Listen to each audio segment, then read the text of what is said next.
Chairman model colony town Zafar Ahmad Khan ने कहा है कि खिदमत करना हमारा फ़र्ज़ है और बलदियाती सहूलतों की फराहमी के लिए ही हमें लोगों ने मुंतखब किया है। और मॉडल कॉलोनी टाउन जो कि टूटा फूटा टाउन था, उसमें लोगों को बलदियाती सहूलतें फराहम करने की हर मुमकिन कोशिश की जा रही है।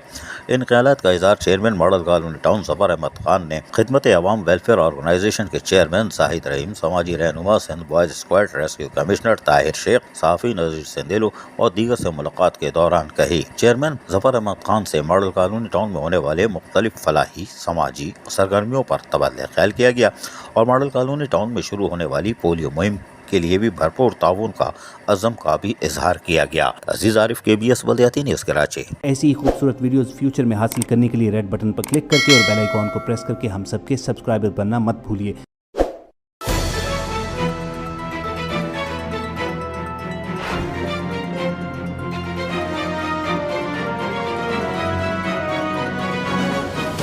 KBS बलदियाती न्यूज़।